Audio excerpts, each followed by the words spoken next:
교수가 이제 조금 전에 후쿠마 교수의 종말에 대한 이제 기존 개혁주의에서의 개념, 실제로 막연한 것이 아닌 여기다라는 것이고, 그 다음에 다시 레드 교수로 돌아가서 레드 교수가 얘기하고 있는 종말은 또 어떤 것이냐. 같은 맥락이야. 동일한 맥락에서 개혁주의에서는 다 동일하게 얘기하니까, 구속적 의도의 목적은 여기 최후성취라고 되어 있는 부분이에요. 최후성취. 구속적 의도의 목적은 악과 죄로 인하여 혼미케 된 우주 질서를 회복하는 데 있다. 회복의 범위는 인간의 경험적 영역과 영적인 세계, 에베소서 1장 10절, 그리고 우리가 알게 되겠지만 자연 그 자체에까지 이른다. 자연 그 자체에까지 이른다. 하나님은 그리스도를 통하여 최종적으로 만물을 자기와 화목하게 하실 것이다. 골로새서 1장 20절. 만물은 원래 그리스도를 통하여 창조되었고 또한 그리스도를 위하여 창조되었으며 골로새서 2장 16절. 결국은 그가 당연히 만물의 으뜸이 되실 것이다. 골로새서 1장 18절. 하나님께 대한 대항과 반역으로 혼란케 된 우주는 다시 회복되어 그 창조주와 화평케 될 것이다. 이러한 종말론적인 화목은 그리스도의 십자가의 보혈을 통하여 성취될 것이다. 바울은 어떤 곳에서도 이 사실이 수반하는 바를 설명하지는 않지만 그리스도의 죽음을 통하여 악한 영적 권세를 이기신 사실을 알고 있다. 골로새서 2장 14절에서 15절. 최종적인 종말론적 화목은 십자가상의 승리의 실제적인 확산에 불과한 것이다. 우주적인 화목에 대하여 다른 곳에서도 동일하게 강조하는 것을 볼 수 있다. 웅장한 찬양 가운데 예수님은 이제 주님으로 높여지셨고 주님이 존귀케 되심으로 인하여 만물이 무릎을 꿇게 하실 것이며 모든 입으로 예수 그리스도를 주라 시인하여 하나님 아버지께 영광을 돌리게 하실 것이다. 어떠한 반역적 의도도 그리스도의 통치 영역을 벗어나지는 못한다. 모든 원수들도 최종적으로 복종하게 되리라는 사실이 고린도전서 15장에 나타나 있는데 이는 우주에 대한 그리스도의 왕권의 확립을 의미한다.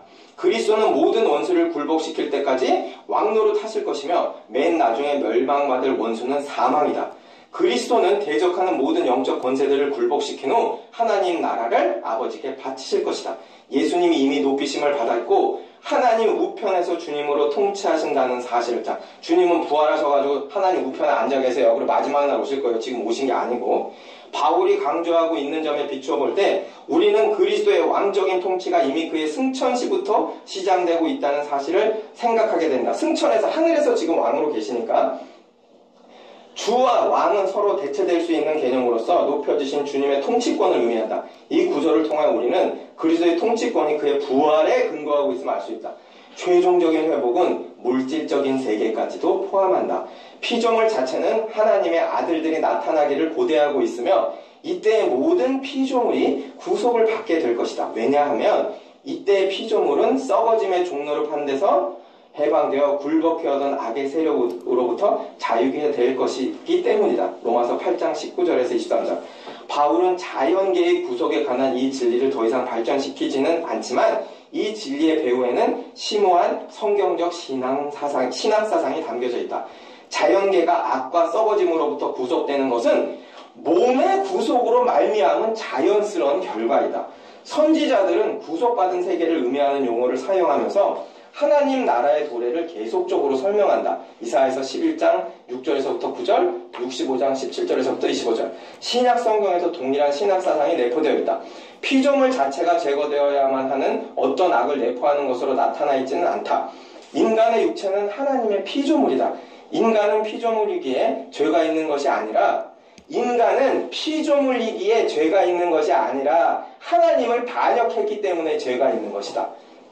최후 사건 때에는 전인과 전인격과 그가 속해 있는 세상이 죄악의 저주들로부터 구원을 받을 것이다. 어떤 주석가는 이러한 최종적 성취에 대한 말씀 속에서 우주적 귀향이 이루어질 것을 생각해내고는 인간과 천사들을 포함한 지각력을 지닌 모든 피조물의 우주적인 구원의 관점에서 이 말씀을 해석하기도 했다. 여기는 건너뛰면 될 것 같고 그 다음 페이지에 하나님 나라의 최후적인 상태는 새 하늘과 새 땅이다. 계시록 21장 1절이야죠. 이것은 성경 도처에서 볼 수 있는 창조 신학을 나타내준다. 구약 시대에 자, 이 창조 신학을 혹시 들으시는 분들이 뭐 요즘 신학계 등장 뭐 유신진화론이라든지 이런 걸로 오해하시면 안 돼요. 창조 신학을 나타내 준다. 구약 시대의 지지자들은 구약 시대의 선지자들은 하나님 나라를 구속받은 땅으로 묘사하고 있다. 이사야서 11장 6절에서 9절, 요엘서 3장 18절, 아모스서 9장 13절에서 15절. 구약에서조차 새 하늘과 새 땅이라는 견지에서 하나님 나라를 묘사하고 있는 것을 보게 된다.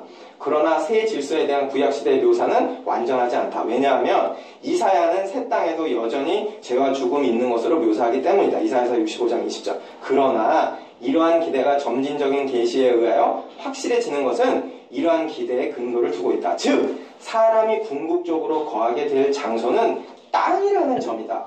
사람은 피조물이며 하나님은 피조물의 활동 무대로서 땅을 창조하셨다. 굉장히 중요한 얘기예요. 사람은 피조물이며 하나님은 피조물의 활동 무대로서 땅을 창조하셨다. 따라서 인간의 육체적 측면에 해당하는 인간의 구속이 몸의 부활을 필요로 하듯이 물리적인 피조물의 구속은 완전한 존재가 활동할 무대인 새 땅을 필요로 하는 것이다. 인간은 결코 하나님의 피조물의 영역 밖으로 나갈 수 없다.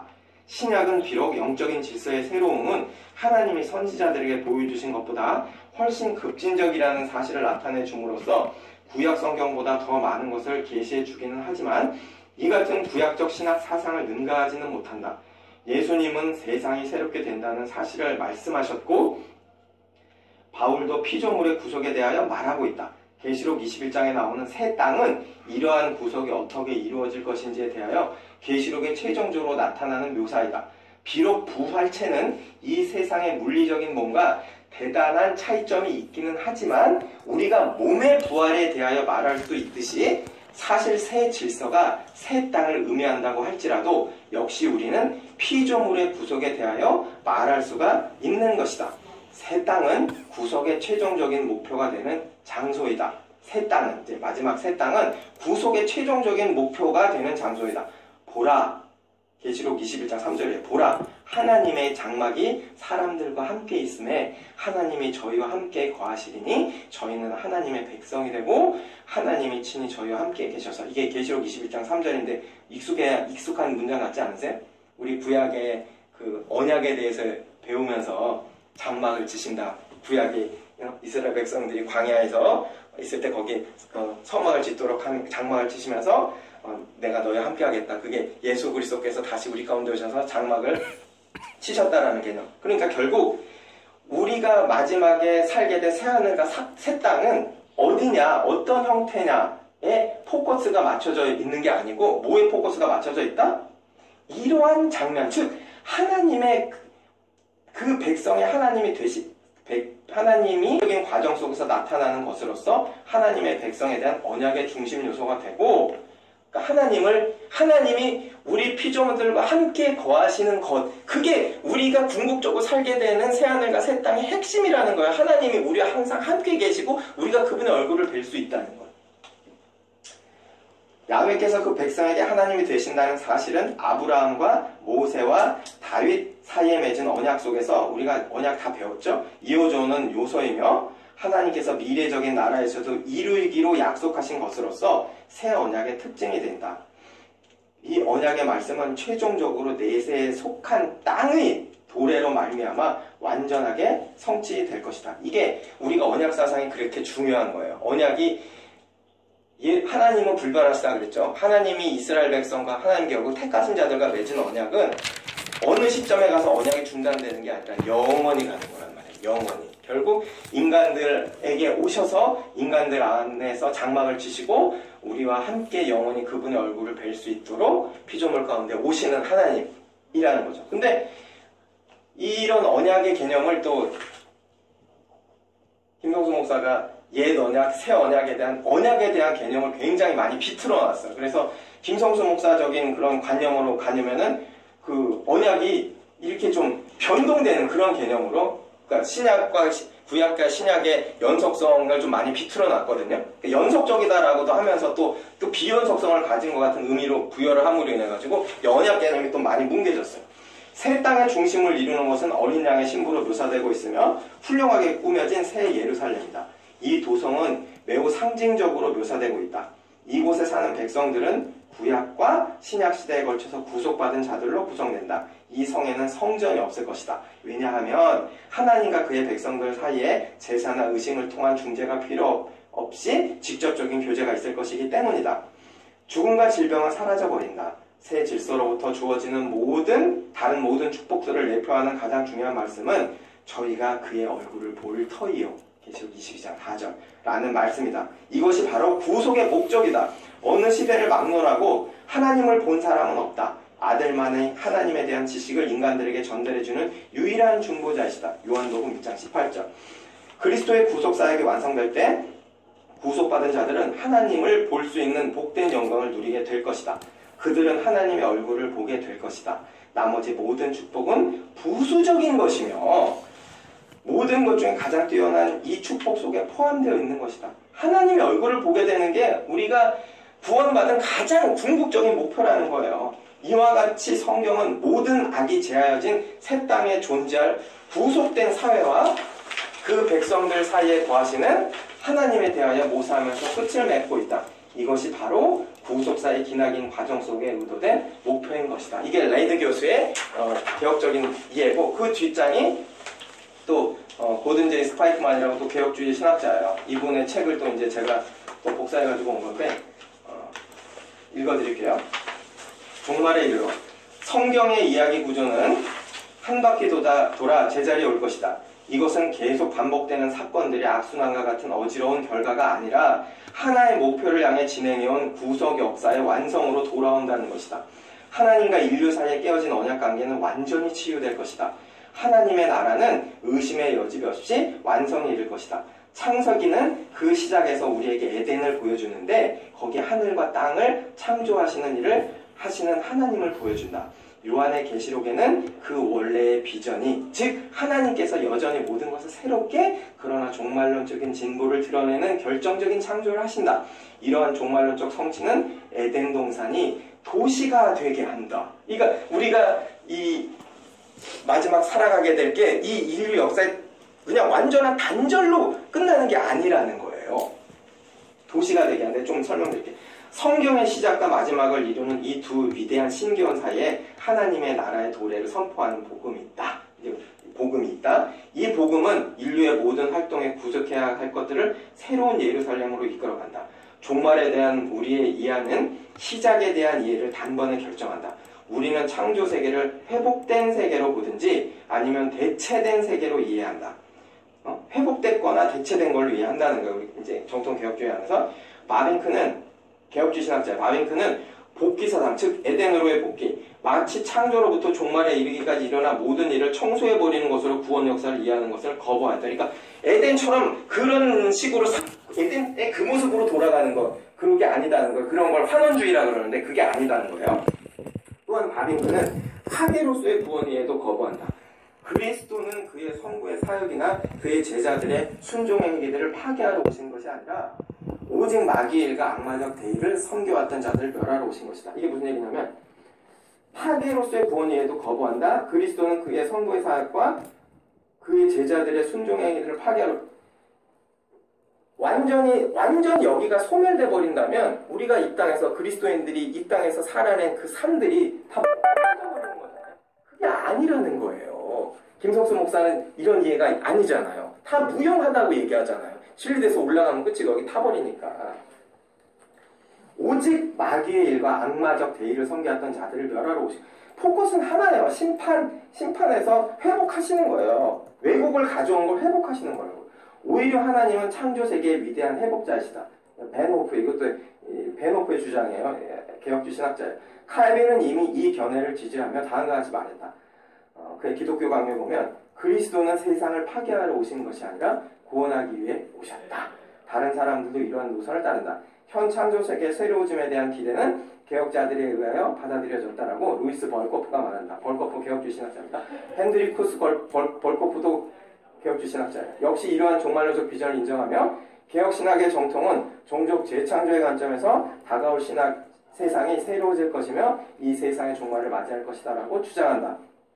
새 하늘과 새 땅에 대한 요한의 비전에서 새라는 단어의 뿌리는 카이노스, 조금 전에 살펴봤죠? 그것이 함축한 의미는 현재의 세상과 완전히 다른 우주의 드러남이 아니라 우주는 비록 영광스럽게 새로워질 것이나 그럼에도 불구하고 그것은 현재 세상과의 연장선 안에 드러날 것이라는 것이다.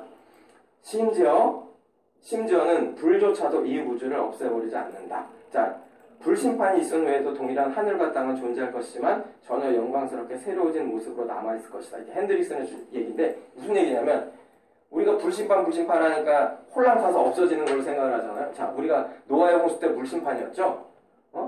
그래서 하나님 물심판 안 하는 거 다음에 불심판이다 그러셨잖아요. 근데 물심판하고 노아의 홍수 사건으로 세상이 심판되고 세상이 없어졌어요? 그렇잖아요. 노아의 홍수 사건의 심판, 뭐에 대한 심판은 악에 대한 심판이었어요. 악에 대한 심판하고 세상은 그대로예요. 그렇죠? 마찬가지라는 거예요. 불심판할 때 우리는 무슨 뭐 유성이 떨어지고 원자 폭탄 막 이런 이상한 걸로 생각을 해서 완전 여기가 소멸되고 완전히 뭔가 다른 새로운 것이라고 생각하는데 그렇지 않아요. 불소멸이라고 할 때 그 불이 상징하는 의미는 결국 새롭게 하는 악을 태워버리고 소멸시켜버린다는 의미를 가지고 있는 거거든요. 근데 그걸 물리적인 개념으로 생각하니까 홀랑 타서 없어지고 그냥 막 지구 막 폭발로 이렇게 착각하는 거죠. 그러므로 그리스도의 재림은 과거의 이 세상과 급격한 단절을 가져오지 않는다. 우리가 본서에서 다루고 있는 기본적인 근거 그리고 그러한 통일성과 그 안에 있는 풍부한 다양성들은 다가올 세상의 실제 안에서도 연결된다. 창조된 질서의 친밀한 구조는 하나님이 이 세상 안에 부여하신 구조와 기능을 함께 모든 것이 완전히 구속되고 하나님께서 지정하신 목표를 향해서 완성된 하나님의 새로워진 세상에서 부활한 인류의 삶의 형태와 구조를 제공한다. 칼을 부수어 보습을 만드는 이사야 예언 60장 65장은 새로운 지상에서 최종적인 완성에 이를 것이다. 참 통찰력 있는 얘기죠. 이사야서에 나온 칼을 부수어 보습을 만든다라는 그 예언이 장차 도래할 그 새로운 세상을 얘기한다는 거예요. 바뀌는 거예요. 칼이었는데 보습이 된다는 거죠. 뭔가 악한 것이 새롭게 선한 것으로 바뀌는 그런 의미를 가지고 있다는 통찰력인 해석이죠. 그의 약속대로 의에 거하는 바가 의미하는 세상, 즉 의가 행해지는 완성된 세상을 우리는 어떻게 상상할 수 있는가? 자, 잘 들어보세요. 요한의 묵시적 이미지. 우리가 이 계시록 21장에서 읽은 무슨 금문, 진주문 이런 거. 완성된 세상을 우리는 어떻게 상상할 수 있는가? 요한의 묵시적 이미지. 예를 들어서 황금길, 생명의 강, 항상 열려 있는 나무. 이게 21장에 쭉 나오는 개념이에요. 밤낮 열려있는 성문들 등은 우리가 그러한 세상의 기본적인 이미지를 갖게 도와준다. 그것은 다시 얻어진 낙원, 샬롬이 삶의 질서가 되는 세상의 묘사이다. 다가올 세상을 이렇게 지상적인 개념으로 소개하는 것은 초대 그리스도인들에게는 매우 친근한 것이었다. 그들이 이미 잘 알고 있던 새 예루살렘은 그리스도를 통해서 이 세상에 현실화되는 구속 역사의 지리적 중심이었다. 그러니까 그렇게 계시록에서 21장에서 이렇게 이렇게 물질적인 개념으로 설명한 이유가 초대교회 그리스도인들에게 소망을 주기 위해서 계시록이 쓰여졌잖아요. 그러니까 이렇게 너희들이 살게 됐고 지금 너희들 애통과 슬픔과 눈물 흘리고 있지. 근데 장래의 새하늘과 새 땅, 새 예루살렘은 그렇지 않아 라고 설명해 주기 위해서 위로와 희망을 주기 위해서 이렇게 표현을 해놨다는 소리예요. 요한이. 종말이 그 종말을 이루는 자, 즉 그들이 잘 알고 있는 주님에게 속해 있기 때문에 미래는 알 수 없는 영역으로 불려질 수 없었다. 물론 새 세상에서의 삶이 우리의 현재 상상을 넘어서지만 그래도 우리가 잘 알 수 없다는 거야. 그래도 그것은 전혀 알지 못하는 미래가 아니라 종말론적인 생각을 결정적으로 알려주는 그러한 미래이다. 영화롭게 변화된 인간성에 대해서 우리는 저희의 행한 일이 따름이라고 읽게 된다. 계시록 14장 13절. 거기 있을 일에 대하여 계시록은 다음과 같이 묘사하고 있다. 만국이 그 빛 가운데로 다니고 땅의 왕들이, 그러니까 이게 성도들 얘기하는 거예요. 땅의 왕들이 자기 영광을 가지고 그리로 들어오리라. 성문들을 낮에 도무지 닫지 아니하리니 거기는 밤이 없음이라. 사람들이 만국의 영광과 존귀를 가지고 그리로 들어오겠고 무엇이든지 속된 것이나 가증된 일 또는 거짓말하는 자는 결코 그리로 들어오지 못하되 오직 어린 양의 생명책에 기록된 자들뿐이라. 계시록 21장 24절이 우리가 안 읽은 부분이에요. 그러므로 종말의 거룩한 성은 현재의 상황과 완전히 다르지 않다. 이 성에 대한 성경의 가르침은 우리에게 그 안에 있는 것이 현재의 사람들에게는 완전히 이질적인 것이 아니라는 생각을 하게 한다. 사실 그 성에 있는 것들은 보통 알고 있는 것보다 우리의 현재 문화적 패턴들과 매우 가까울 것이다.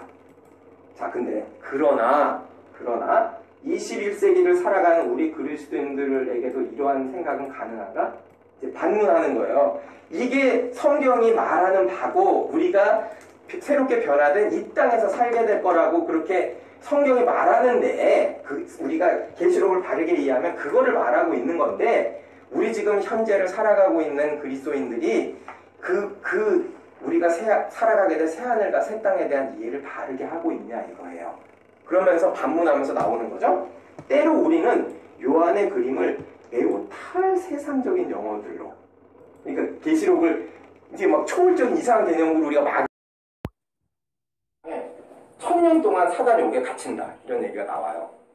그 1000년이라는 거를 문자적으로 실제로 우리가 카운터하는 지금 2015년인데 예를 들어 2015년부터다 그러면 뭐 3015년까지 1000년 실제로 문자적으로 기간으로서의 1000년이냐 아니면 상징적인 숫자냐 이런 거에 따라서 1000년에 대한 해석이 다 다른데 크게 몇 가지로 나눠져요. 뭐 이제 어떤 게 있냐면 역사적 전천년주의라 그래서 그러니까 전천년주의라 그래서 실제로 문자적으로 1000년이다 기간으로서의 1000년이다라고 얘기하고 있는 쪽이 있고 그 1000년 중에서도 역사적 전천년주의라고 그래서 초대교부터 계속 이어져 왔던 실제로 1000년 왕국은 1000년 왕국이 1000년 동안 왕국이다.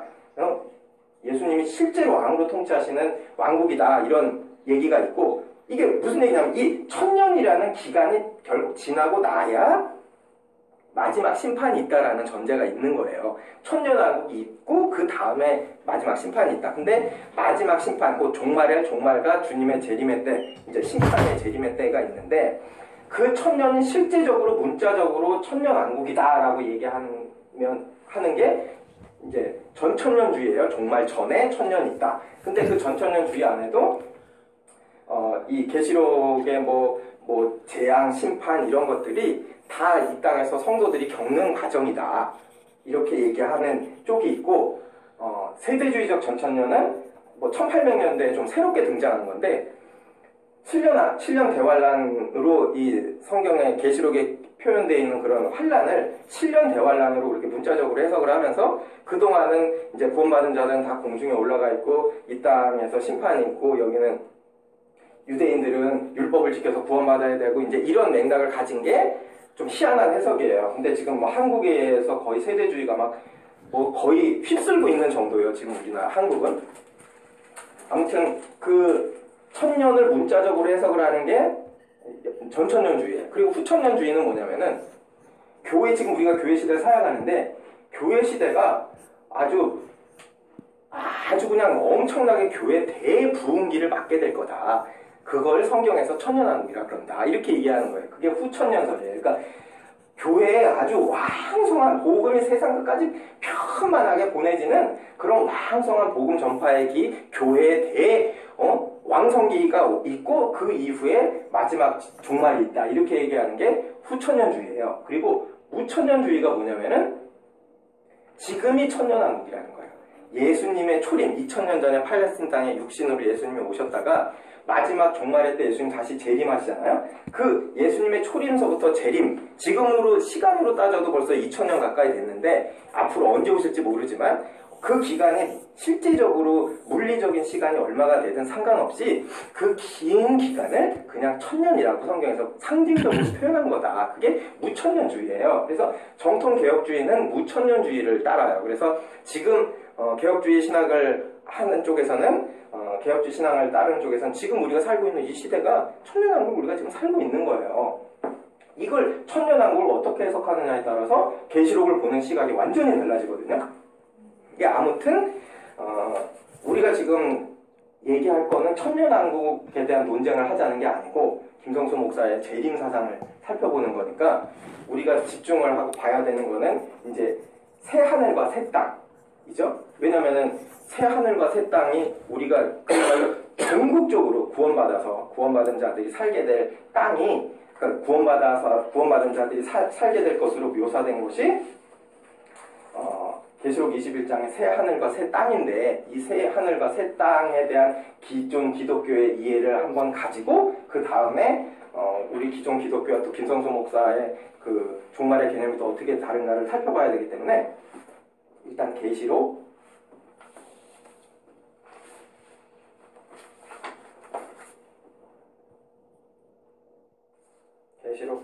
20장을 한번 볼까요? 계시록 20장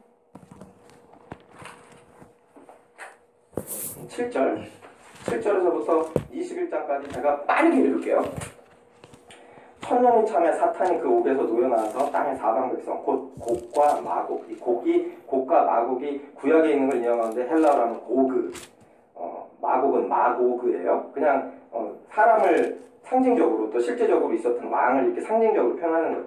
천년이 참에 사탄이 그 옥에서 놓여나와서 땅의 사방 백성 곧 고그와 마고그를 미혹하여 모아 쌍을 붙이리니 그 수가 바다의 모래 같으리라. 그들이 지면에 널리 퍼져 성도들의 진과 사랑하시는 성을 두름에 하늘에서 불이 내려와 그들을 태워버리고 또 그들을 미혹하는 마귀가 불과 유황못에 던져지니 거기는 그 짐승과 거짓 선지자도 있어 세세토록 밤낮 괴로움을 받으리라. 또 내가 크고 흰 보좌와 그 위에 앉으신 이를 보니 땅과 하늘이 그 앞에서 피하여 간데에 없더라. 또 내가 보니 죽은 자들이 큰 자나 작은 자나 그 보좌 앞에 서 있는데 책들이 펴있고 또 다른 책이 펴졌으니 곧 생명책이라. 죽은 자들이 자기 행위를 따라 책들에 기록된 대로 심판을 받으니 바다가 또 그 가운데서 죽은 자들을 내주고 또 사망과 음부도 그 가운데에서 죽은 자들을 내주매 각 사람이 자기 행위대로 심판을 받고 사망과 음부도 불못에 던지리니 이것은 둘째 사망 곧 불못이라. 누구든지 생명책에 기록되지 못한 자는 불못에 던져지리라. 21장 또 내가 새 하늘과 새 땅을 보니 처음 하늘과 처음 땅이 없어졌고 바다도 다시 있지 않더라. 또 내가 보매 거룩한 성 새 예루살렘이 하나님께로부터 하늘에서 내려오니 그 준비한 것이 신부가 남편을 위하여 단장한 것 같더라. 내가 들으니 보좌에서 큰 음성이 나서 이르되 보라 하나님의 장막이 사람들과 함께 있으니 하나님이 그들과 함께 계시리니 그들은 하나님의 백성이 되고 하나님은 친히 그들과 함께 계셔서 모든 눈물을 그 눈에서 닦아주시니 다시는 사망이 없고 애통하는 것이나 곡하는 것이나 아픈 것이 다시 있지 아니하리니 처음 것들이 다 지나갔음이러라. 보좌에 앉으신가 이르시되 보라 내가 만물을 새롭게 하노라 하시고 또 이르시되 이 말은 신실하고 참되니 기록하라 하시고 또 내게 말씀하시되 이루었도다. 나는 알파와 오메가요 처음과 마지막이라. 내가 생명수 샘물을 목마른 자에게 값없이 주리니 이기는 자는 이것들을 상속으로 받으리라. 나는 그의 하나님이 되고 그는 내 아들이 되리라. 그러나 두려워하는 자들과 믿지 아니하는 자들과 흉악한 자들과 살인자들과 음행하는 자들과 점술가들과 우상숭배자들과 거짓말하는 모든 자들은 불과 유황으로 타는 못에 던져지리니 이것이 둘째 사망이라. 이제 심판이 쭉 나오는 거예요. 7 대접을 가지고 마지막 7 재앙을 담은 7 천사 중 하나가 나와서 내게 말하여 이르되 이리 오라. 내가 신부 곧 어린 양의 아내를 내게 보이리라고 성령으로 나를 데리고 높은 산으로 올라가 하나님께로부터 하늘에서 내려오는 거룩한 성 예루살렘을 보이니 하나님의 영광이 있어. 이게 쭉 나오고 이제 어떤 신비적인 표현이 나와요. 뭐 12문이 있다. 동쪽에 뭐 몇 개의 문이 있다. 자 그리고 성의 크기는 어떻다.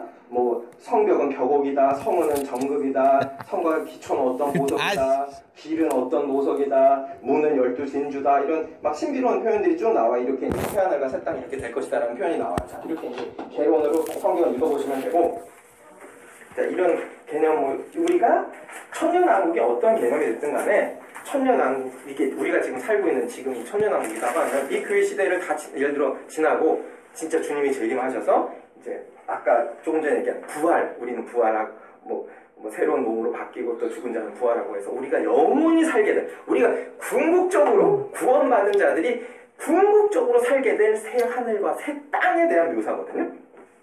우리는 어떻게 살게 될 것이냐. 자, 오늘 나눠드린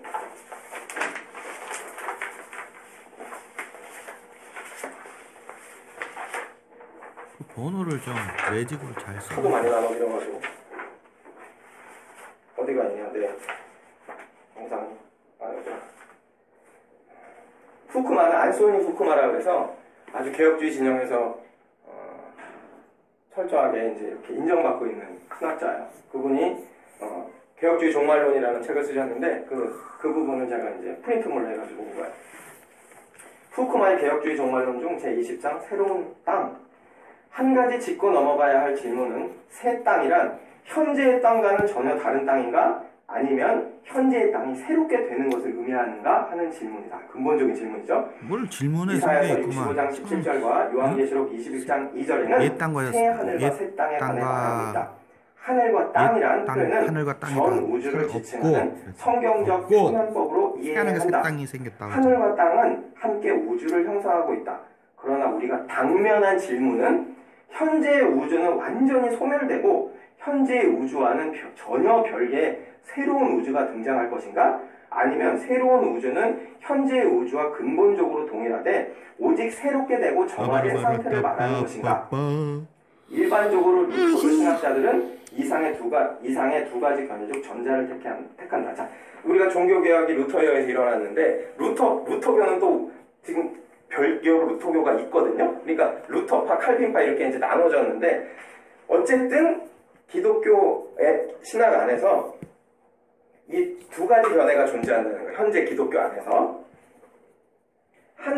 현재의 우주는 완전히 소멸되고 현재의 우주와는 전혀 별개의 새로운 우주가 등장한다라고 믿고 있는 게 루터파예요. 루터파. 그리고 새로운 우주는 현재의 우주와 근본적으로 동일하되 오직 새롭게 되고 정화된 상태를 말한다라고 얘기하는 게 이제 일반적인 개혁파예요. 근데 우리가 사실 교회를 다니면서 우리가 영원히 살게 될 새 하늘과 새 땅에 대해서는 거의 가르치지를 않아가지고 우리가 종말론 배운다 그러면은 천년왕국이 어떤 천년왕국이냐에 거의 관심이 가 있지 새하늘과 새 땅은 막연해요. 그냥 어쨌든 영원히 사는 것이니까 좋은 거 이렇게만 생각하고 있단 말이죠. 근데 우리 개혁주의 선배들이 이미 그걸 다 정리를 해놨어. 신학적으로.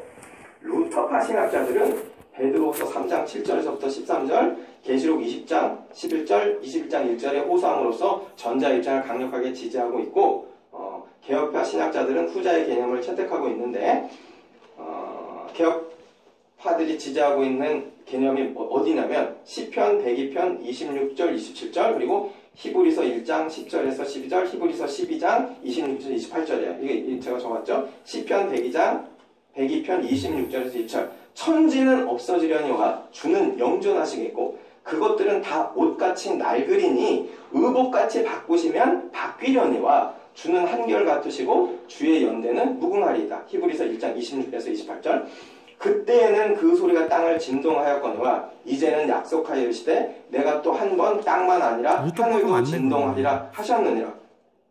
또 이 또 한 번이라 하심은 진동하지 아니하는 것을 영존하게 하기 위하여 진동할 것들 곧 만드신 것들이 변동될 것을 나타내십니다. 여기 지금 루터파가 완전히 새로운 창조다라고 얘기하는 근거를 삼고 있는 게 우주. 베드로 후서 3장 13절하고 우리가 조금 전에 읽은 21장 계시록 21장 1절 또 내가 새 하늘과 새 땅을 보니 처음 하늘과 처음 땅이 없어졌고 바다도 다시 있지 않더라 할 때 이 새라는 표현에 새라는 말이 헬라어가 카이노스예요. 카이노스하고 네우스가 개념이 달라요. 헬라어에서는. 그러니까 루터파에서는 이 새 하늘과 새 땅이다라는 베드로서와 계시록의 근거를 가지고 이거 봐라 완전히 새로운 거다 이렇게 얘기를 하는데 여기에서 사용된 새에 사용된 낱말이 네오스가 아니라 카이노스라고 여기 설명 나왔죠. 네오스는 시간과 기원에 있어서 전혀 새 것이라는 개념이고 카이노스는 본성이나 질에 있어서 새롭다는 뜻이에요. 카이노스는 카이로스라는. 카이로스, 크로노스 그건 시간이고 이거 카이노스예요. 전혀 이제 이 새롭다는 네오. 그러니까 이 네오스가 우리가 네오라고 해가 뉴 영어에서 뉴라고 얘기하는 거예요. 시간과 기원에 있어서 전혀 새것 네오스고 카이노스는 본성이나 질에 있어서 새로워졌다. 본성이나 새로워졌다라는 개념인데 베드로후서하고 계시록에 나와 있는 새 하늘과 새 땅에서 쓴 새가 시간과 기원에 있어 전혀 새로운 것을 얘기하는 네오스가 아니고 본성이나 지레에 있어서 새롭게 변화됐다는 의미를 쓰는 카이노스를 썼기 때문에 우리가 장차 구원받은 자들이 영원히 살게 될 그 새하늘과 새 땅은 변화된 것이지 전혀 새로운 창조된 공간이 아니다라는 얘기예요. 그러니까 우리가 원어를 가지고 성경을 설명을 해주려면 이런 개념을 설명을 해줘야 된단 말이에요. 그러므로 새 하늘과 새 땅이라는 의미는 현재의 하늘과 땅과는 전적으로 다른 새로운 우주의 출현을 뜻하는 것이 아니라 현재의 우주와 동일이 돼 영화롭게 갱신된 우주의 창조를 말하고 있는 것이다. 새 땅은 현재의 땅과 전혀 다른 종류가 아니라 놀랍게도 새롭게 변한 현재의 땅이다. 지구의 완전 소멸 이론보다 갱신 이론을 받아들이는 이유는 다음과 같다. 만일, 자, 중요해요. 그러니까 루터파의 개념을 받아들이지 않고 갱신 이론을 완전 새로운 창조가 아니라 현재 이 땅이 새롭게 갱신된다라고 받아들여야 되는 이유는 다음과 같다. 만일 하나님께서 현재의 우주를 완전 소멸시켜야 한다면 결과적으로 사단이 승리를 쟁취하게 된다. 다시 설명하자면 사단이 현재의 우주와 창조 질서를 치명적으로 부패시키는 데 성공했기 때문에 현재의 창조 세계는 치유 불가능한 상태에 빠졌으며 하나님도 병든 우주를 어떻게 다루실 수 없어서 결국 완전히 소멸하시게 되었다는 결론에 이른다. 이 말 이해가 되시죠? 그러나 역사적으로 사단은 이러한 승리를 쟁취하지 못했다. 오히려 정반대로 사단은 결정적인 패배를 맛보았다.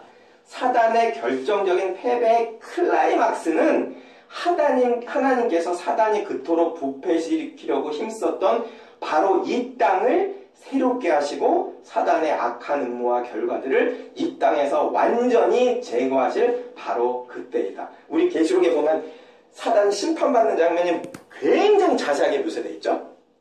이 점에 관하여 에드워드 루트윈 에이슨이 새 땅을 어떻게 이해하고 묘사했는가를 읽어보면 매우 흥미로울 것이다. 그러므로 예수 그리스도의 강림하실 때 우리가 들어갈 세상은 다른 세상이 아니다. 그 세상은 바로 이 세상, 이 하늘, 이 땅이다. 그러나 새롭게 된 세상이다. 구속의 장면이 펼쳐질 장소는 바로 이 산림들, 이 들판들, 이 도시들, 저 거리들, 이 사람들 속에서이다.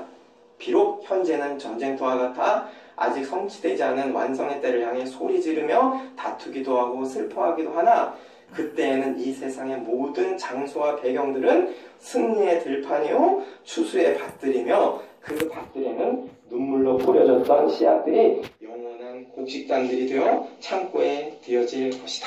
이렇게 기록이 되어 있어요. 그리고 그 밑에 써놓은 건 이제 제가 이제 부연 설명을 해놓은 거예요. 그러니까 완전히 새로운 창조든 이제 김성수 목사하고 비유하기 위해서 완전히 새로운 창조든 회복되고 변하던 창조든 기존 기독교는 새 하늘과 새 땅을 부활해서 새롭게 된 몸이 살 수 있는 상태인 거예요. 루터파의 주장을 따르든 개혁주의 주장을 따르든 그러니까 완전히 새로운 창조든 회복되고 변화된 창조든 기존 기독교에서 말하는 새 하늘과 새 땅은 부활해서 새롭게 된 몸이 살 수 있는 상태의 땅이 있어야 된다. 공간이 있어야 된단 말이에요. 눈물도 애통함도 없으며 가장 근본적으로는 하나님과 영원히 함께 살 수 있는 곳이 새하늘과 새 땅이다. 그러니까 우리가 마지막 날을 소망을 할 때 영원히 살게 될 것을 소망을 할 때 우리가 저기 어디 초월적인 곳이 됐든 아니면 여기가 됐든 물론 이제 성경에서 말하는 바를 이제 기독교에서는 여기에서 새롭게 갱신된 곳이든 새롭게 창조된 곳이든 피조세계라고 얘기를 하는데 어디가 됐든 간에 어디가 천국이죠? 우리가 기독교 세계할 때 가장 기본적으로 얘기하는 게 무엇이 천국입니까? 어디를 천국이라고 그러죠? 하나님과 함께 있는 곳이 천국이에요. 저기가 됐든 여기가 됐든 또 어떤 곳이 됐든 하나님과 영원히 함께하며 하나님의 얼굴을 볼 수 있는 것 곧 그것이 천국이란 말이에요. 막연하게 생각했든 구체적으로 생각했든 천국의 핵심과 본질은 우리가 영원히 살게 될 곳의 핵심과 본질은 하나님의 얼굴을 맞이할 수 있는 거예요. 근데 문제는 기존 기독교에서는 어쨌든 기존 기독교에서는 몸이 부활해서 몸이 살 수 있는 피조 세계라고 얘기하고 있다고요. 초월적이고 영적인 몸이 없는 곳이 아니고 그리고 이제 다시 그 레드 교수의 글로 돌아와서 이게 딱 대표적인 경우인데 설교 맥락 안에 선악과가 생명나무 실과가 되는 거예요. 따로따로 있는 게 아니라. 창세기의 나무는 항상 단수로 하나로 나온다고 했습니다. 한 단어란 말이에요. 한 단어. 이게 무슨 얘기냐면은 김성수 목사는 창세기에 나오는 선악과하고 생명나무 두 가지 에덴 동산 있죠? 같은 나무라고 얘기해요. 같은 나무. 근데 김성수 목사 창세기 강해를 미국에서 할 때는 어떻게 얘기냐면 선악과 나무와 생명나무는 둘 다 좋은 나무다. 응? 그런데 티끌에 불과한 인간은 도저히 그 선악과 나무의 시험을 통과할 수 없다.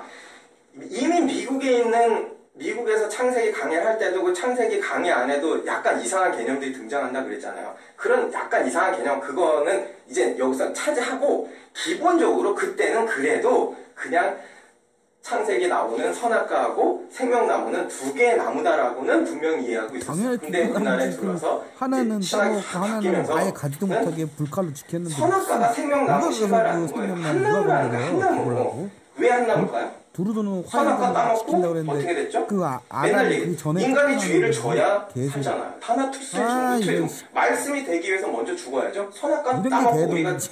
그 상태가 돼야 되는 거예요. 아무것도 할 수 없는 무능한 상태가 폭로가 돼야지 그 상태가 돼야 우리가 진리가 될 수 있다. 이게 김성수 목사 논리잖아. 그러니까 선악과 나무를 따먹었어. 그럼 따먹으면은 기존 기독교 안에서는 죽음이에요. 하나님의 진노와 죄의 삭스로 죽어야 되는데 김성수 목사는 선악과 나무를 따먹어야 사는 거야. 따먹어야 내가 피조물이군요. 저는 하나님이 될 수 없군요를 알잖아요. 따먹어야. 그러니까 선악과 나무를 따먹어서 인간의 무능함이 폭로되는 게 곧 사는 것이기 때문에 선악과 나무가 곧 생명나무라는 거예요. 이해가 되세요? 희한한 논리죠? 선악과가 생명나무 실과가 되는 거예요. 따로따로 있는 게 아니라. 그래서 창세기의 나무는 항상 단수로 하나로 나온다고 했습니다. 한 단어란 말이에요. 한 단어. 완전 바뀌어 있어요. 바뀐 게 한두 개 아니지만. 그리고 중간중간에 더 읽어드리려고 하다가 아유 도저히 이거 읽을 필요도 없어서 그 다나투스의 죽음을 죽자 그리고는 그 영혼이 떠나갔다. 그래요. 그분이 다 이뤘다고 외치고 소리치고 죽자 영혼이 떠나갔다 그래요. 이거를 너무너무 아파서 아파 너무 괴로워 소리 지르고 비명 지르고 휙 죽으니까 그 안에 있는 어떤 혼령 같은 게 휙 떠나갔다 이렇게 이해를 하시면 안 돼요.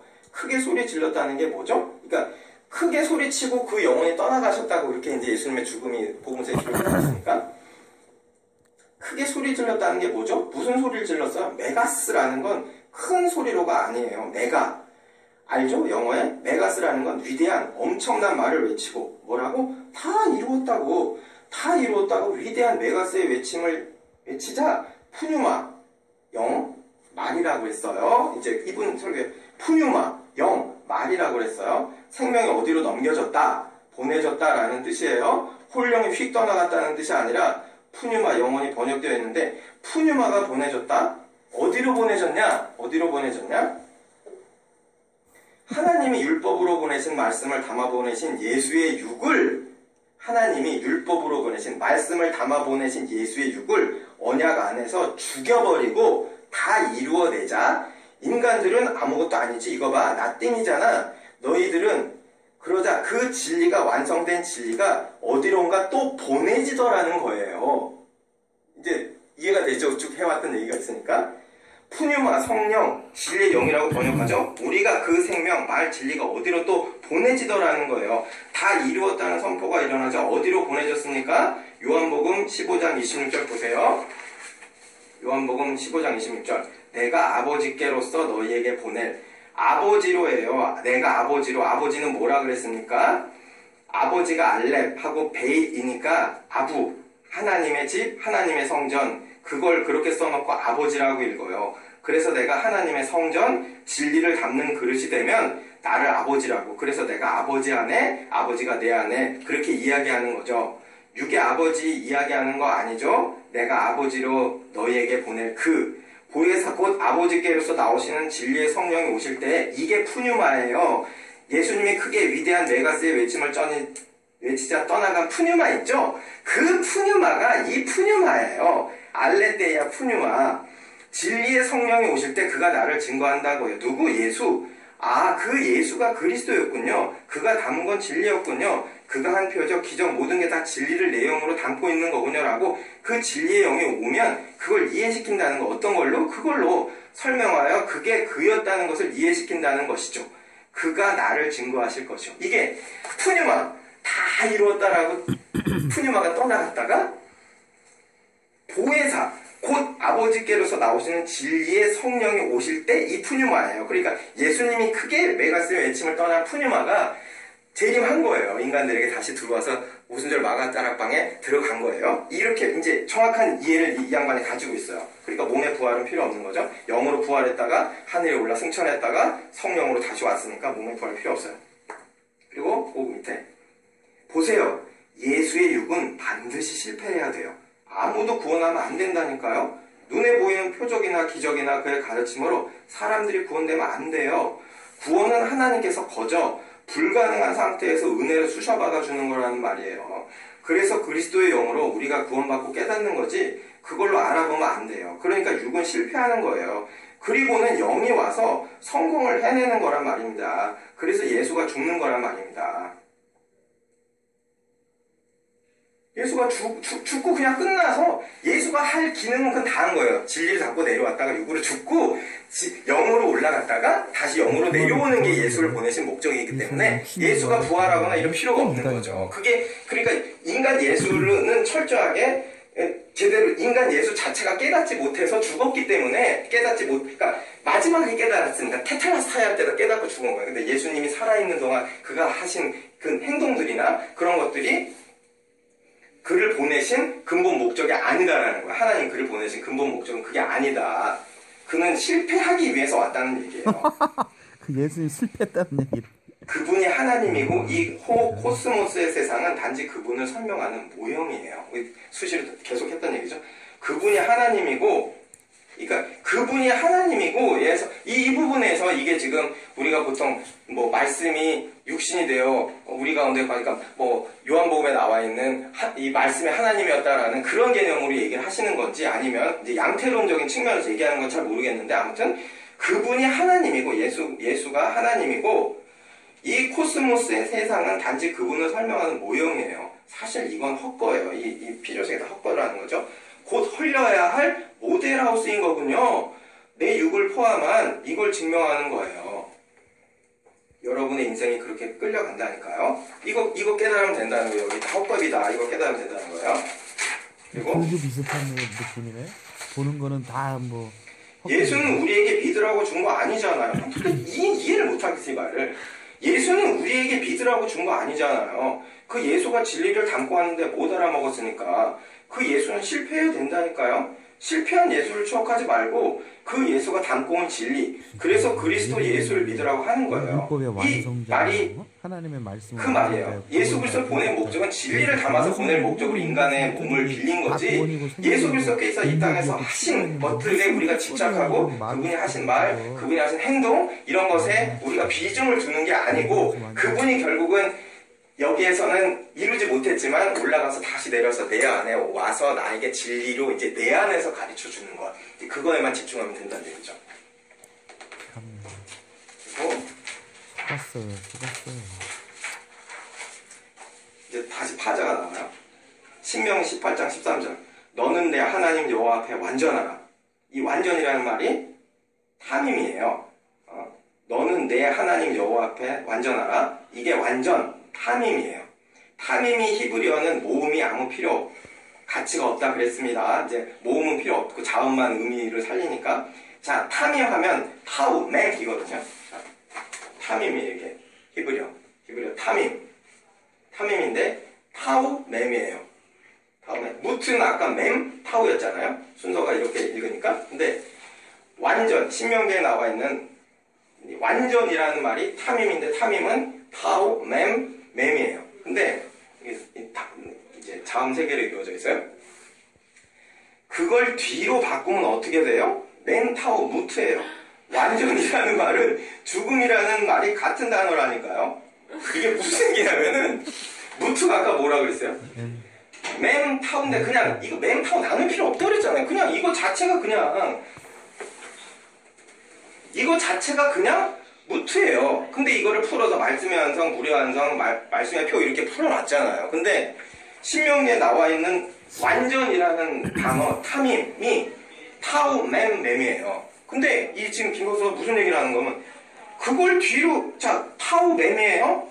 그걸 뒤로 바꾸면 어떻게 돼요? 맴타우가 돼요. 그러니까 이 맴타우가 된다는 얘기예요. 그러니까 무트예요.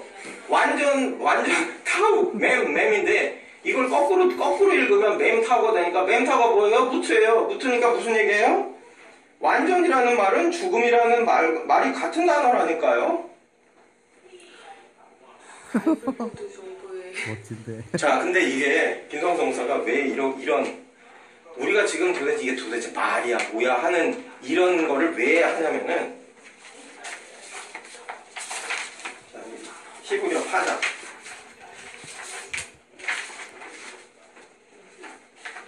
이게 그때 그 김성수 목사 추정하는 분이 글 올렸다고 그랬던 거 있잖아요. 그게 그 파자에 대해서 얘기하는 부분에 이런 내용이잖아요. 파자 이해의 순서에 있어서 여러 가지 견해가 있습니다. 알파벳의 순서가 관련이 있다는 주장과, 자, 파자 자체도 말이 안 되지만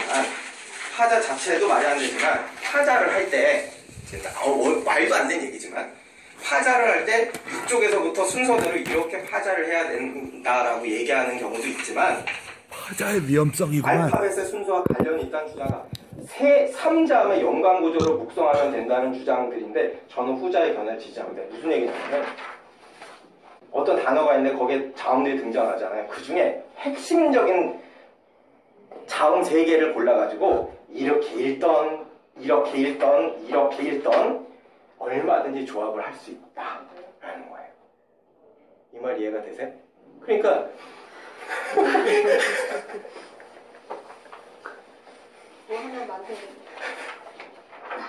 파자 이해의 순서에 있어서 여러 가지 견해가 있습니다. 알파벳의 순서가 관련이 있다는 주장과, 자, 요건 요렇게 했어요. 처음에는.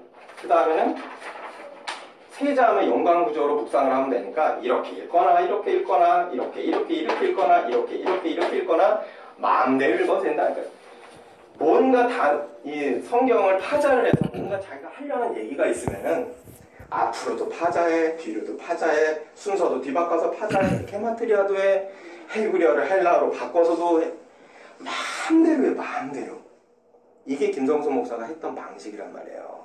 근데 그걸 김성수 목사의 사상을 이해했던 사람은 정확하게 그걸 이해하고 있는 거예요. 이분이 그러니까 김성수 목사에 대해서 제대로 이해하고 있는 거죠. 수정자 정도가 아니라 아주 대단한 사람이 이 사람 만나서 식사하면서 따로 배웠는지 모르겠는데 아무튼 이 사람 대단한 것 같아요. 제가 볼 때는 완전히 이해를 했어요. 그걸.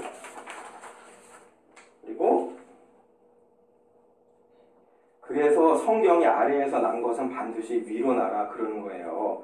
아래에서 난 거, 이게 김성수가 맨날 하는 얘기죠. 아래에서 난 거 위로 나야 된다고. 그래서 성경이 아래에서 난 것은 반드시 위로 나게 하라 그러는 거예요. 그래서 아래에서 난 건 위로 난다는 게 뭐예요? 이 위로 그를 다시 태어나게 하라는 거예요. 그래서 엄마가 아기가 아래에서 난다는 건 육신적인 그러면 위에 입으로 가르치기 시작하는 거예요. 아빠 해봐 라고 해서 아기가 아빠라고 엄마가 가르쳐주는 아빠가 가르쳐준 그 말을 똑같이 하면 내 아기가 아빠 했네? 우리 하나님이 그거 듣고 싶어하는 거라니까요. 진리를 계속 말씀해 주는데 못 알아들어.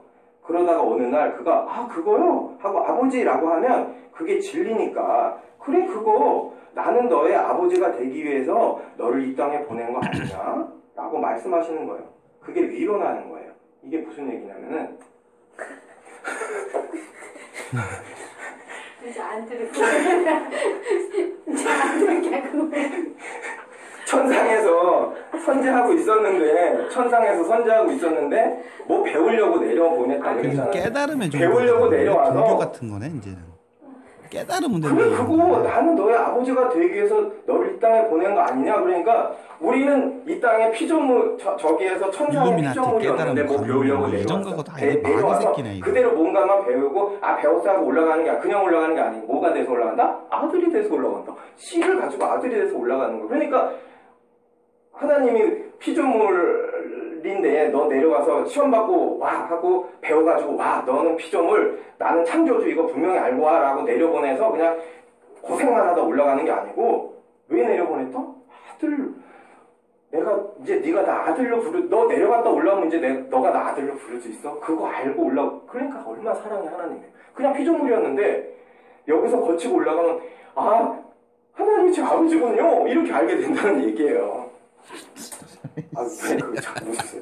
나는 너의 아버지가 되기 위해서 너를 이 땅에 보낸 거 아니냐? 깨닫는다고 자녀가 되는 거지. 믿어갖고 일어나는 그 거예요. 자녀로서 아버지 진리를 아는 받은 거예요. 사람이 돼. 그게 자녀가 아버지 되지 무슨 깨달음. 그게 교육이라고 그러잖아요. 아기 낳아가지고 가르치지 않고 저 산에다 일이나 곰에게 맡겨놓으면 그냥 일이에요. 그건요. 사람이에요? 그게? 그렇게 산다니까요? 뭐 늑대소년 그런 거 나오잖아요. 그냥 늑대예요. 그건요.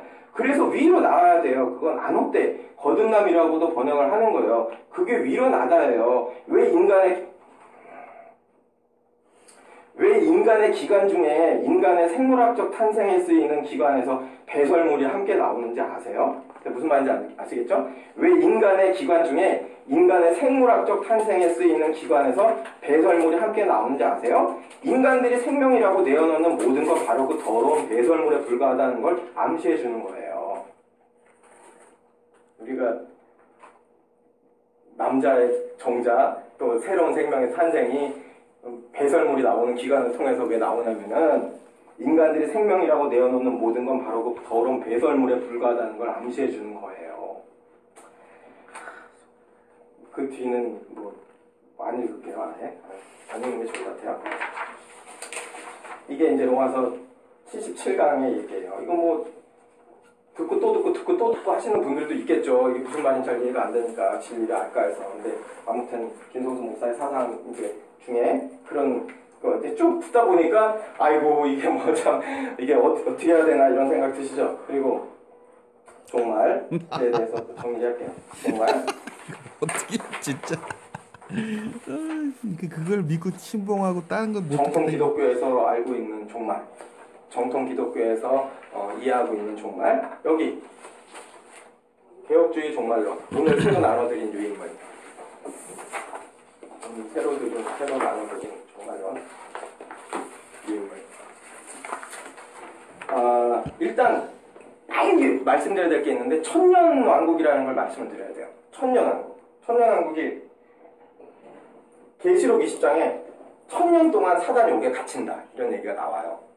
그 천년이라는 거를 문자적으로 실제로 우리가 카운트하는 지금 2015년인데 예를 들어 2015년부터다 그러면 뭐 3015년까지 1000년 실제로 문자적으로 기간으로서의 1000년이냐 아니면 상징적인 숫자냐 이런 거에 따라서 1000년에 대한 해석이 다 다른데 크게 몇 가지로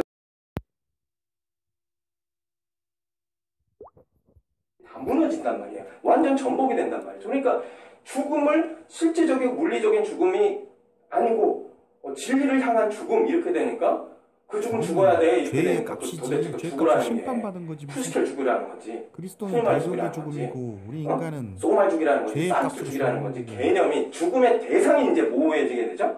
그게 또 그렇게 모호해지게 되면 결국 그 결론으로 부활의 개념이 모호해지게 되고 재림의 개념이 모호해지게 돼.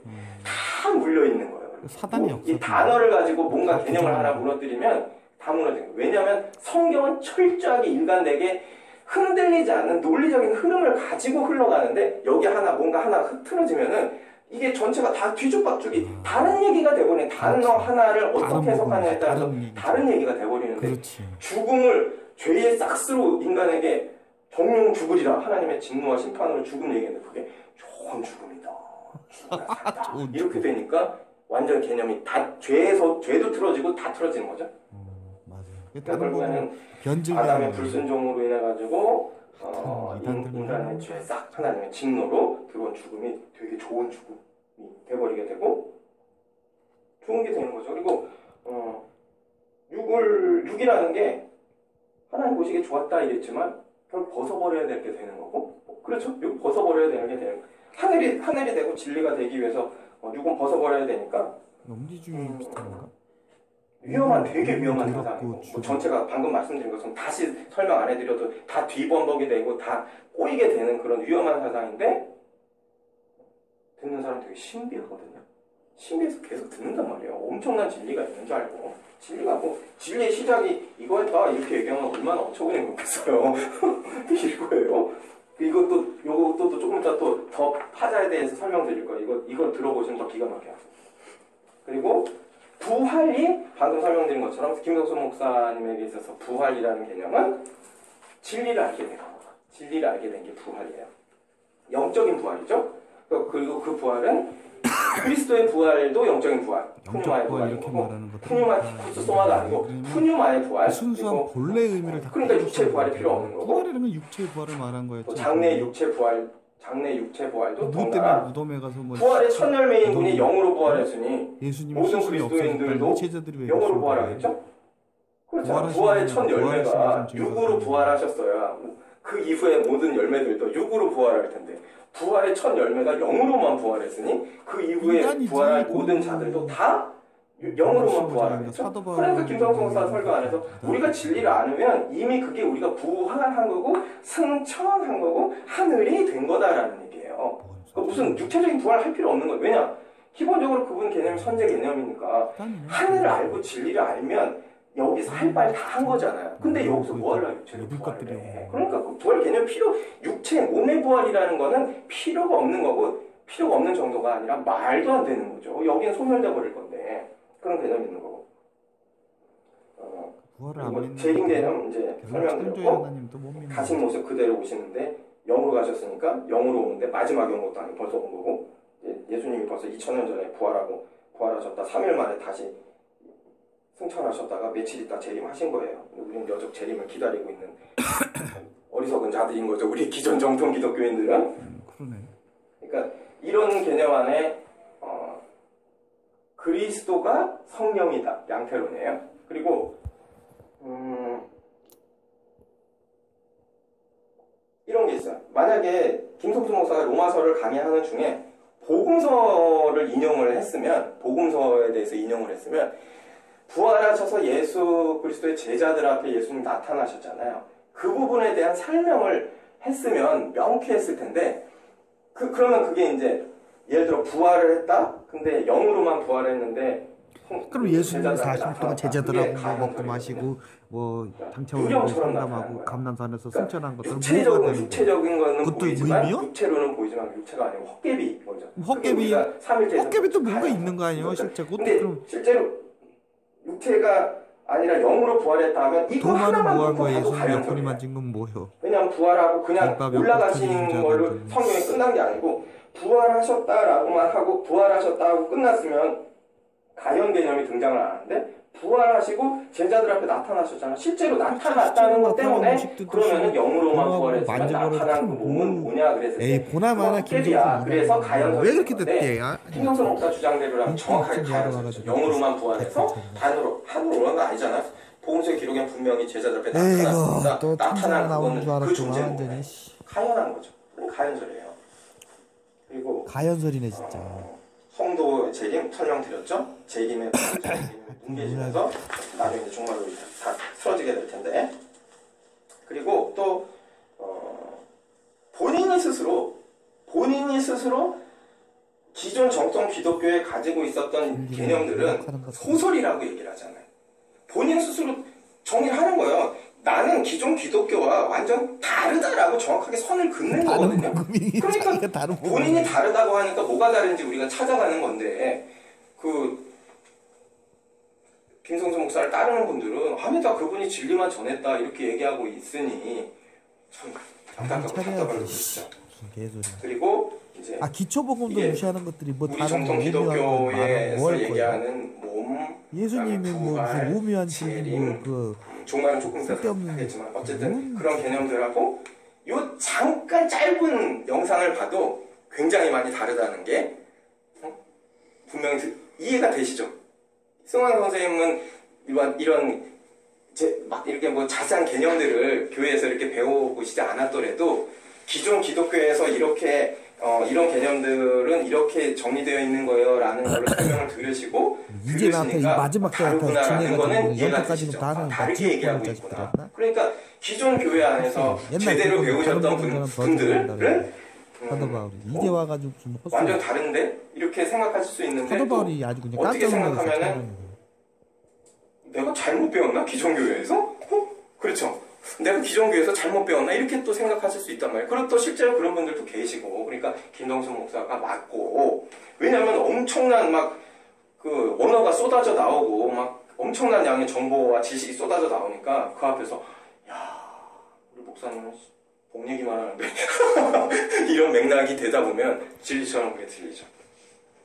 그리고 이런 맥락에서 이제 김성수 목사님이 설교를 하자. 자, 우리가 정통 기독교 개념 정리하고 김성수 목사가 어떤 다른 개념을 가지고 있는지 잠깐 보고 그런 상태에서 김성수 목사님이 로마서 77강에서 하셨던 얘기를 제가 이제 영상으로 보면은 막 찾는데 시간이 오래 걸려서 이렇게 아예 설교문을 어떻게 찾았어요. 그 찾은 거를 읽어드릴게요. 그러면 얼마나 분명히 차이가 있는지 알 거예요. 아실 거예요. 그리고 여기 밑에 봐. 중간중간에 전혀 다른 지금 요 부활, 재림 요런 개념 외에 또 추가적으로 설명드릴 부분이 등장하면 설명을 드릴게요. 구약의 무트였던 낱말은 전부 다나토스로 번역을 한 거예요. 무슨 말인지 이해가 되시죠? 특별한 어떤 의미가 있어서 번역을 한 게 아니고 근데 김동수 목사는 무트가 다나토스로 번역이 됐으니까 무트는 이미 파자를 해서 의미값이 말씀의 완성으로 돼 있죠?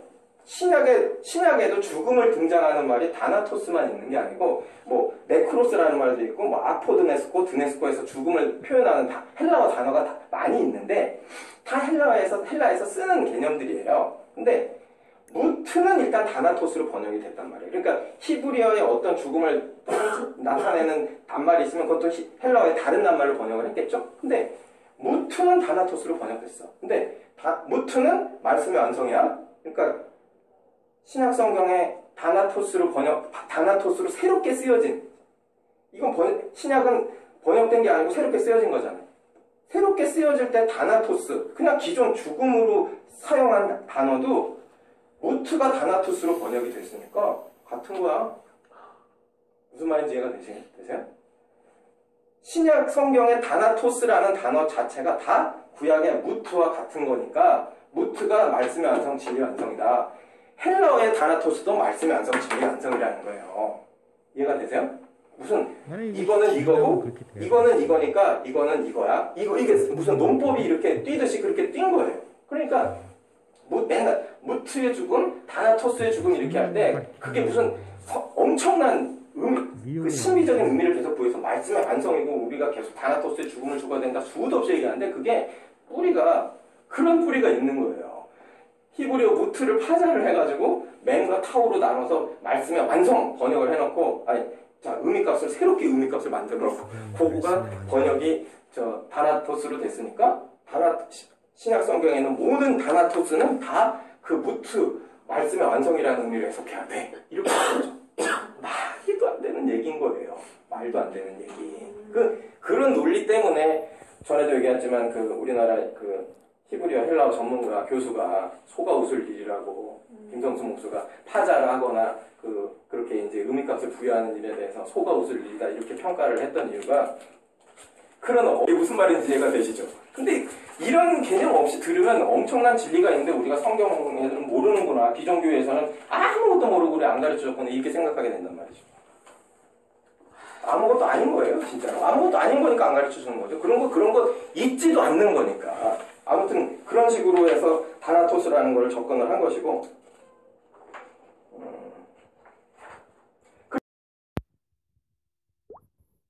그거는 능동적인 내가 그 시간을 능동적으로 갖게 되는 거예요, 여러분.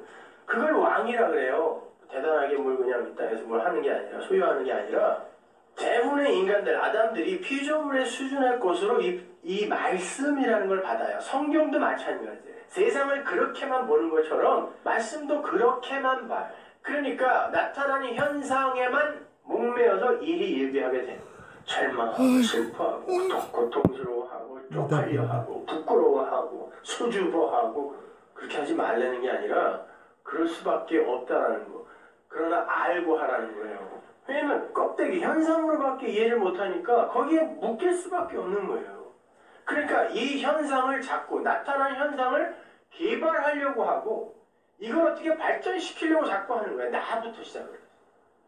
그들은 그 말씀을 갖고 그 흙들의 가치를 높이는 데 매진을 해요. 그래서 결국은 훌륭한 흙이 되어 마치죠. 그 훌륭한 흙들이 모여있는 곳을 지옥이라고 해요. 근데 어떤 구별된 흙들이 있습니다. 그들이 똑같이 말씀을 받아요. 은혜의 비를 맞습니다. 세상으로 주어진 그 말씀을 받고 성경으로 주어진 그 말씀을 받고 역사로 주어진 그 말씀을 받고 원리와 원칙으로 주어진 말씀을 받고 그들이 흙으로 폭로가 돼요. 나 하나님 아니네? 이렇게. 내가 흙이네 진짜. 상황과 사건과 교훈과 깨달음 등 모든 것들이 나라는 존재를 철저하게 흙으로 폭로하고 해체시켜버리죠. 그걸 무투의 죽음이라고 해요. 말씀의 완성, 무투, 타우의 조합이니까 말씀의 완성, 타자예요. 설명드릴게요. 말씀의 표, 무투, 죽음이에요 그것이. 말씀이 다고 나는 아니네 이런 말이에요. 그걸 죽음이라고 해요. 그러니까 말씀이 실체고 너는 공이다. 너는 뭔지 아파르야. 그건 뭐죠? 절망이죠. 처절한 절망의 자리예요. 근데 거기에 부활이 일어나는 거예요. 그 죽음이, 그 절망이, 그 생명이요 부활인 거예요. 그 하늘이 무너졌더니 비로소 솟아날 구멍이 생기는 거예요. 하늘이 무너져도 솟아날 구멍이 생기는 게 아니라 하늘이 무너져야 솟아날 구멍이 생겨요. 하늘이 안 무너지면 거기에 갇혀버려요. 하늘인 척하는 땅에. 예수께서 내가 생명이고 내가 부활이라고 말씀하신 게 바로 그러한 의미예요. 그렇게 십자가 지고 죽은 그 다나토스의 그 예수가 생명이고 부활이라는 거예요. 그게 죽음이 부활이고 죽음이 생명이라는 뜻이에요. 그래서 내가 부활이고 내가 생명이야 그러는 거예요. 곧 죽을 겁니다.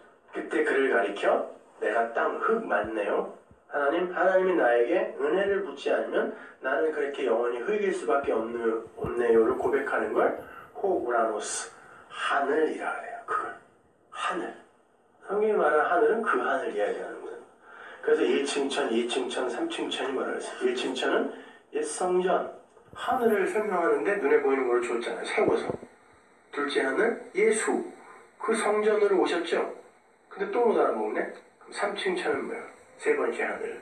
진리의 영으로 오셔서 우리에게 알려주니까 바울이 3층 천, 세 번째 하늘을 가봤다라고 해놓고 뭐라 그러냐면 그거 하늘이 된 거예요. 거기 갔다는 건 사람의 말로 도저히 말할 수 없는 말이라 그래요. 하늘을. 하늘이 그 실제성은 천국 갔다 어쩌죠? 왔더니 뭐 거기 그냥 어떻게 만들어져 의미만 있고 무슨 맨션이 있고 천국다가 의미야 보석다가 의미가 없어요. 정신분열 좀 하지 않아요. 사기꾼이라고. 쌍놈 새끼. 그럼 천국이 없어졌잖아. 그러면 천국이 없네 그냥. 그렇게 하늘이 되면 의미의 세상에. 이게 하늘입니다. 이게 진리입니다라고 이야기를 할 수 있죠. 그러면 그 감춰졌던 하늘이 나타나잖아요. 이걸 파르모디아 재림이라고 해요. 실제성이 없어져. 동화책처럼 무협소설처럼 그렇게 상상하시는데 성경을 올라갔다가 내려왔다가 사라졌다 뭐 이런 거. 여러분 안에서 일어나는 일이라니까요. 그게 여러분과 관계가 없으면 성경은 여러분 밖에 법의 책이 되는 거예요. 따라 십자가, 부활, 승천, 재림 같은 것들을 언젠가 일어날 현재의 우리와 아무 상관없는 것을 알고 있으면 여러분은 크게 잘못 알고 계시는 거란 말이에요. 그 거룩한 죽음과 부활과 승천과 재림을 도래하게 하는 게 뭐예요? 죽음이 먼저니까. 율법이잖아요. 율법이 뭘 도구로 쓴다? 죄의 본능은 율법이라 했으니까. 죄를 도구로 써요. 그럼 그 율법과 죄가 뭐 이렇게 대단히 나쁜 거예요? 그때 그에게서 죄가 삭제된 거. 아니, 죄와 원래 상관없음의 상태가 돼. 무슨 소리야? 예수님이 죽으신 거는 계속 그런 거지. 우리가 정의해놓고 합의해놓은 국어사전의 개념들로 자꾸 그걸 이해하려고 하니까 여러분이 자꾸 추측하여 소설을 쓰게 되는 거란 말이에요.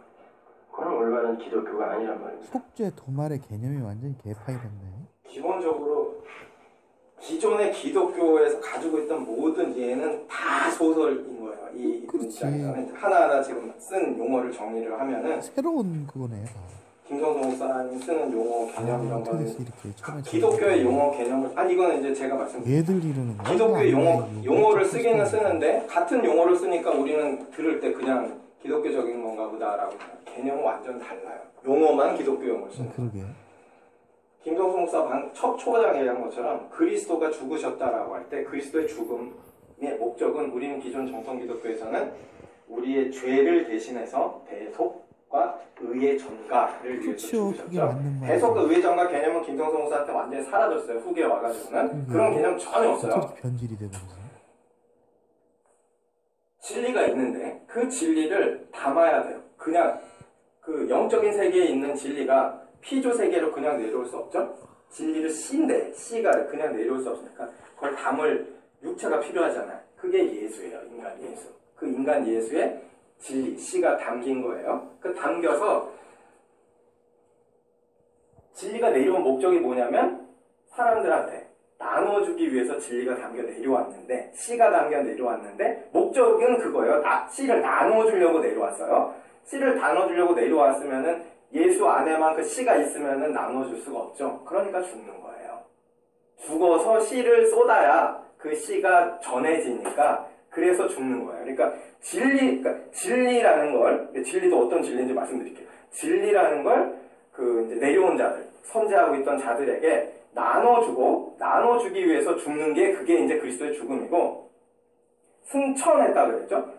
죽어서 승천했을 때 이 승천은 육체로 승천을 한 게 아니에요. 육체로 승천을 하지 않았기 때문에 재림 파루지아라고 했죠. 파루지아.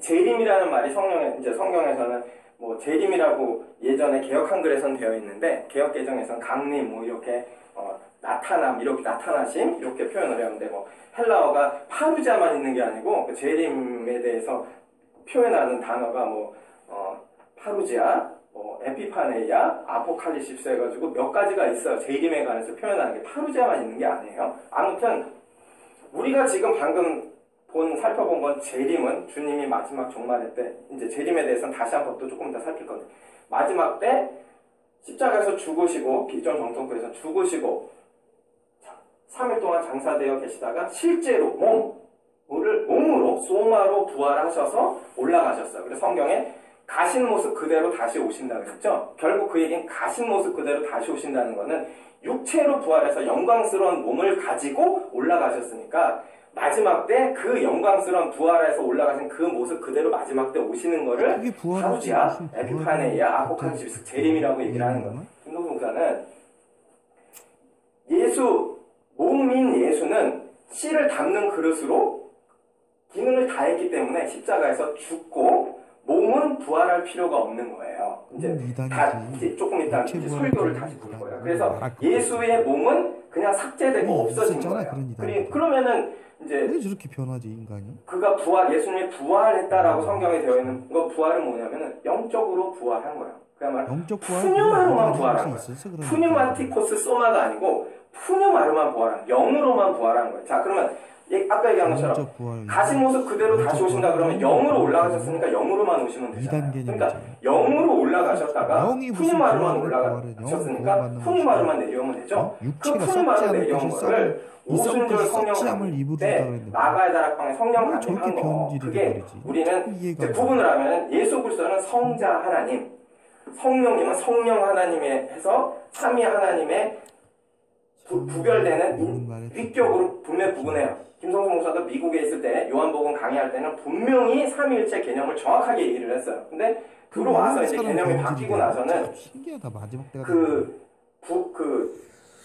삼위 개념이 양태론적으로 무너지면서 예수 그리스도가 영으로 부활해서 올라가셨다가 내려오셨는데 그분이 내려오셨다는 거예요. 도마는 그 뭘 만진 거예요? 조금 전에 얘기했죠. 그분이 올라가셨다가 내려왔기 때문에 이게 재림이라는 거예요. 헛개비를 본겨 그럼? 이해가 되세요 이 말이?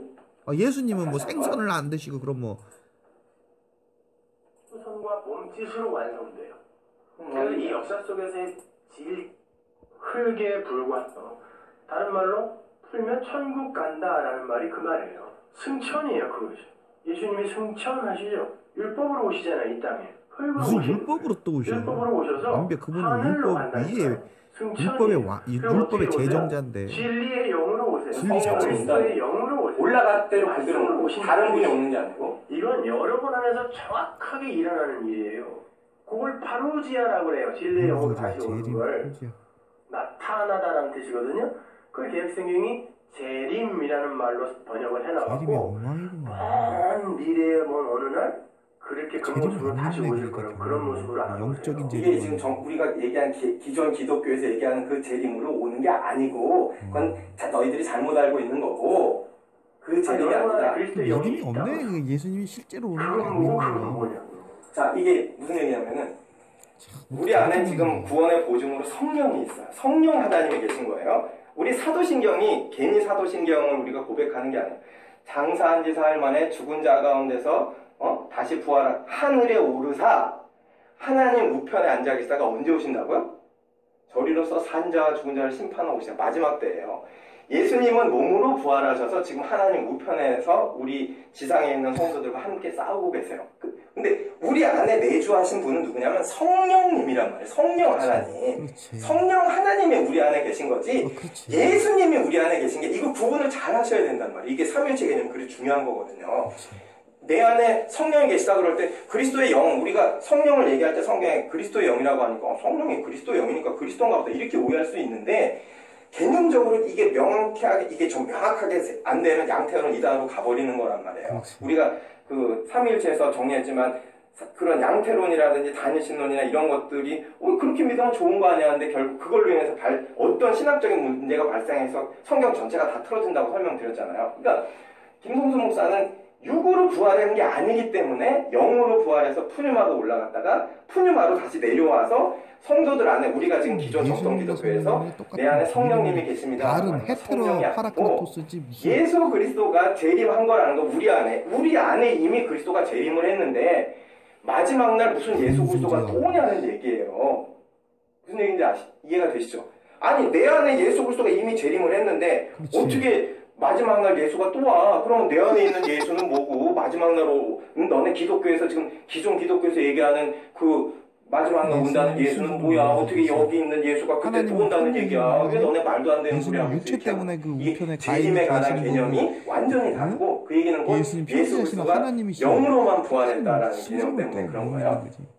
그런 예가 있는 거고. 그러니까 그다음에 신론이 잘못되면 개가 박살 다른 게 다 박살나니까. 영으로 부활해서 성령으로 내려와서 이제 내려온 자들에게 들어가서 진리가 되는 거죠. 그리고 성도들의 죽음을 또 뭐라고 얘기하냐면 성도들도 다시 재림을 한다고 얘기를 하는 거예요. 성도들이 어떻게 재림을 씨를 넘겨주는 거예요. 내 안에 진리의 씨가 들어왔어요. 그 씨를 또 이제 다음에 계속 내려오는 자들, 다음에 진리될 자들한테 우리가 씨를 넘겨줘. 진리의 기독교에서는 그거 복음을 전한다고 얘기하는데 김성수 목사는 진리 씨를 전해주는 거야. 씨를 전해줘야 씨를 전해줘야 아들이 된다고 그랬죠.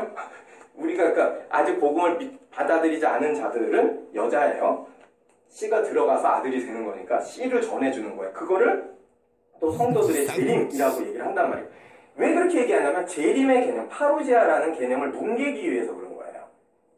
재림이라는 개념이 저기 우리 정통 기독교에서 얘기하는 분명한 예수 그리스도의 육체로 오시는 재림이라는 개념을 뭉개야 되기 때문에 그 예수 그리스도에만 쓰고 우리가 예수 그리스도의 재림만 재림이라고 이해하는 그 개념을 성도들에게도 적용을 해버리니까 인간들에게도 적용을 해버리는 거죠. 그러면 예수 그리스도도 재림하고 인간이 씨를 넘겨주는 것도 재림이다. 그럼 재림이란 파루지아라는 개념이 희미해버리죠. 그런 접근 방식을 쓰는 거예요. 자기 사상을 이제 전달하기 위해서 파루지아라는 개념을 예수 그리스도에만 적용되는 게 아니야. 그거는 성경에 잘못 번역한 거야. 성도들이 씨를 넘겨주는 것도 재림이야. 이렇게 나타난다는 파루지아라는 헬라어를 그런 식으로 의미역을 해버리면서 그 기존의 기독교 개념을 뭉개버리는 거예요. 그리고 김성수 목사 설교에서 정말 많이 등장하는 다나토스의 죽음, 무트의 죽음. 이거 그렇게 들으면서 무슨 의미인지 이해를 하고 들으셨어요?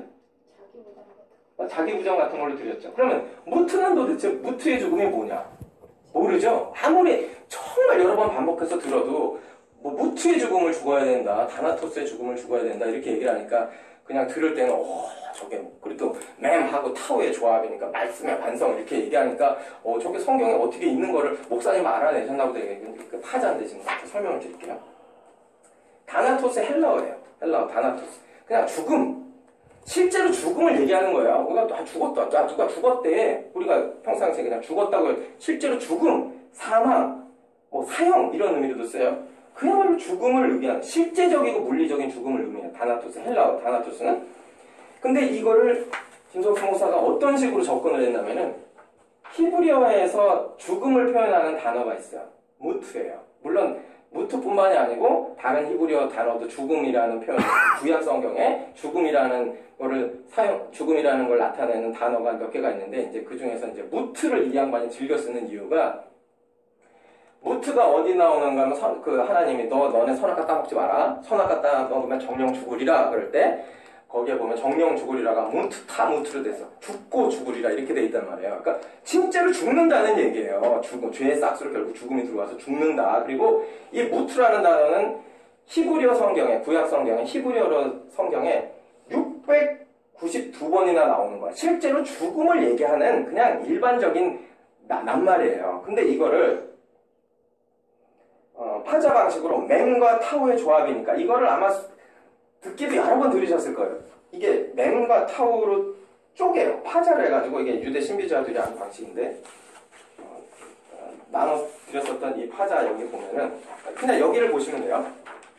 자, 맹 무트가 뭐냐면 무트 단어가 무트예요. 무트 이렇게 그냥 이쪽에서 이쪽으로 읽으니까 무트예요. 그냥 실제적인 죽음이에요. 이 죽음인데 파자를 해가지고 그 신비주의자들이 의미에 부여해 놓은 본래하고 상관없는 자기네들이 조합해서 부여해 놓은 의미값이 있다고 그랬잖아요. 그 의미값이 이 맴에 보면은 여기 지혜라고 돼 있죠. 여러 가지 의미 중에 지혜, 로고스, 말씀 이런 개념이 있단 말이에요. 그러니까 원래 기본적으로 상형화하면서 이 물이라는 게 그냥 기본적인 의미값이라고 근데 단어로 만들어진다면 아무 의미도 없는 거라고 그랬잖아요. 근데 신비주의자들이 여러 가지 의미를 부여해놨어요. 여기에 맴에는 지혜, 로고스, 말씀이라는 거를 의미값을 부여해놨어요. 그럼 여기에는 이 맴이 들어가면 요거는 이제 지혜, 로고스, 말씀이 되겠죠. 맴에 그 다음에 여기 타우에는 기본적인 의미값은 표시예요. 근데 여기 보면 완성이라는 개념이 있어요. 하나는 인을 받은 상태, 완성이다라는 개념이 있단 말이에요. 그러니까 이거는 신비주의자들이 의미값을 부여해 놓은 거예요. 무트 그냥 죽음이에요. 이 죽음에 맴 따로 무트 따로 해가지고 파자를 해서 여기에다가 신비주의자들 만들어 놓은 의미값을 부여를 하니까 말씀의 완성. 이 물은 이제 기본적으로 맴이 가지고 있는 거죠. 근데 물을 그냥 물로 생각 안 하고 김동석 아랫물, 위에물로 구분해서 여기 또 신비한 의미를 부여해놨잖아. 물의 완성. 말씀의 표. 이렇게 의미를 부여를 한 거예요. 자, 그냥 죽음이에요. 무트 그럼 죽음이에요. 근데 그걸 파자를 해가지고 유대 신비주의자들이 부여해놓은 의미값을 조합을 해요. 조합을 해서 무트는 죽는 걸 얘기하는 거 아니야 성경. 야 이건 표면이야. 무트 맹과 타오로 이거를 찾아내야 죽는다. 말씀의 완성이다. 결국 죽는 게 좋은 거야 나쁜 거야? 좋은 거지. 죽어야 말씀으로 완성되잖아. 그러니까 죽음이 좋은 거야. 이렇게 논리가 무슨 3단 논법 마냥 점프를 해버리는 거예요. 문제는 그럼 다나토스는 뭐냐. 무트는 그런 식으로 해서 정리를 딱 했어요. 파자로. 이거 절대 진리다. 이렇게 정리를 해놓고